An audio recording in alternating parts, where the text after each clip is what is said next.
दोस्तों, मेरा नाम राशिद ज़हीर है और आप देख रहे हैं मेरा न्यूज़ चैनल जिसका नाम है न्यूज़ 9 टीवी। गुजरात में नरोदा ग्राम, वहाँ 11 मुसलमानों को जला करके मार दिया गया था।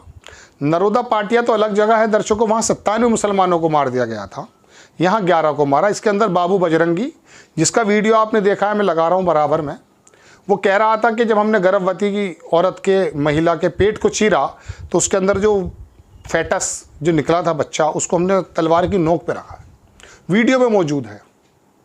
तो ये लोग बरी हो गए। माया कोडनानी जो मिनिस्टर थी उस ज़माने में 2002 में, उसकी गवाही में अमित शाह जी आए थे खुद।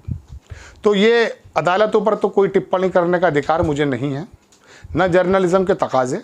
लेकिन अदालतों के अंदर जो हमारी पुलिस और हमारे तंत्र और हमारे जो कह सकता हूँ विभाग, जिनको खड़े होकर के पैरोकारी करनी थी, क्या उन्होंने उतनी कमज़ोर दलीलें रखी जो 2 कदम भी नहीं चल पाई। और जज साहब मजबूर हो गए फैसला देने में कि बरी बरी बरी।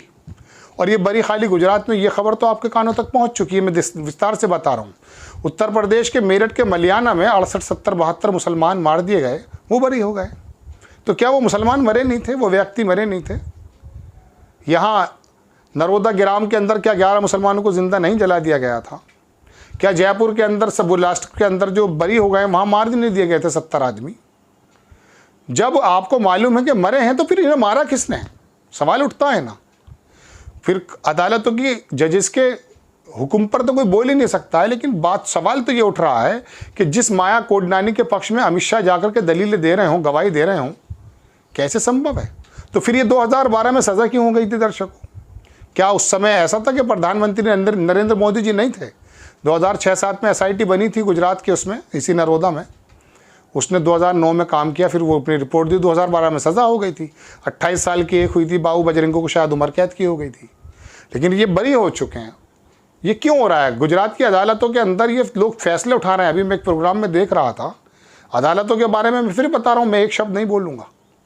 जो फैसला आया है उनके सामने, जो नज़ीरें, जो दलीलें दी गई हैं, जो कागजात पेश किए गए हैं, उसी के मुताबिक, चूँकि अभी खुलकर बात नहीं आई है कि क्या क्या दलीलें थीं, लेकिन बात चल ये रही है कि राहुल गांधी को मैक्सिमम सज़ा दे दी जाती है अदालत की, गुजरात की उसी अदालत में जो आज तक इतनी छोटे से जुर्म पर पूरी सज़ा हुई नहीं है। क्योंकि 2 साल पूरे हो जाएंगे तो उनकी सांसदी छीन ली जा सकती, क्या ये सवाल है?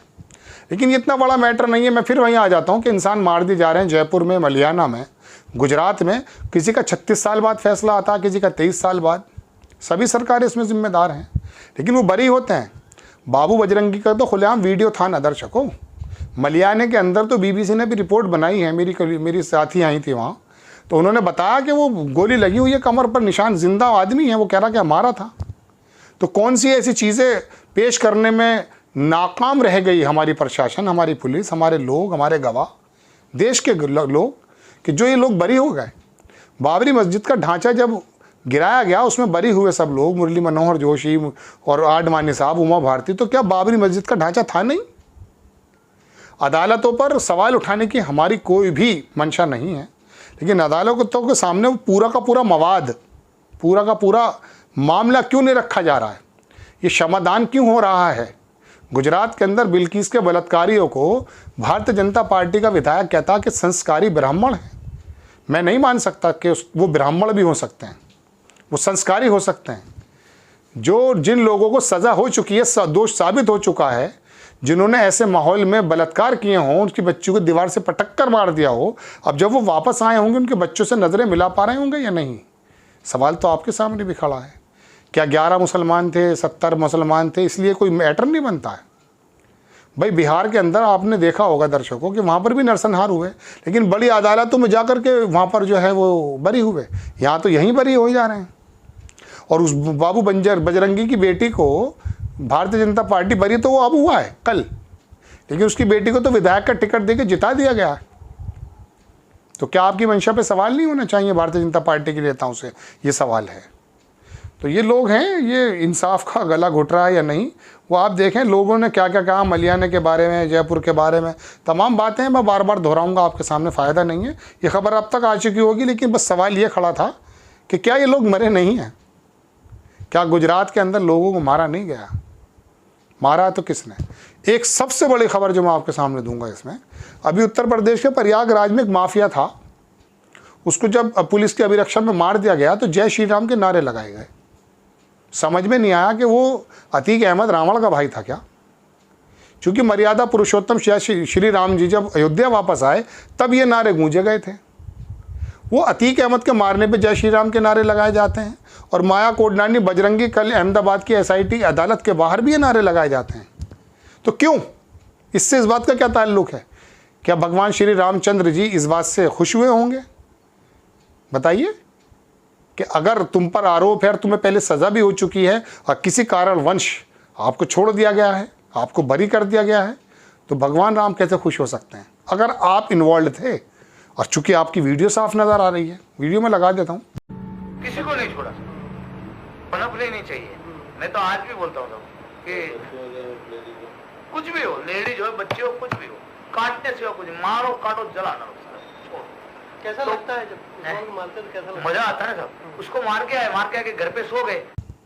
बाबू बजरंगी खुलेआम बोल रहा है, मौजूद हैं, जिंदा शवाहिद मौजूद हैं, जिंदा गवाह मौजूद हैं, तब लोगों को छोड़ा जा रहा है।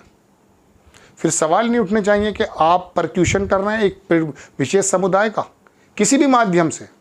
यही वो अदालतें थी ना जब 4 जज बाहर सुप्रीम कोर्ट के आके बाहर बैठ गए थे, कहा था कि केंद्र सरकार इसमें हस्तक्षेप कर रही है।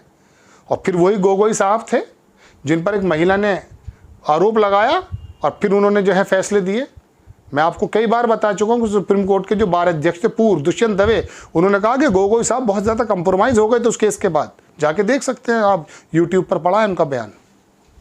तो गोगोई साहब जो नाराज़ थे केंद्र की सरकार से, प्रधानमंत्री जो मोदी की सरकार से, उन पर महिला लगाती है इल्ज़ाम और फिर वो कंप्रोमाइज़ हो जाते हैं। फिर बाबरी मस्जिद और ये तमाम फैसले आते हैं और फिर इनको कहाँ भेज दिया जाता है। एक तो नज़ीर साहब थे, उन्हें तो गवर्नर बना दिया गया, इनको राज्यसभा भेज दिया गया। ये अदालतों की परिधि के अंदर बहुत एहतियात से बोलने की बात कर रहा हूँ मैं आपके सामने।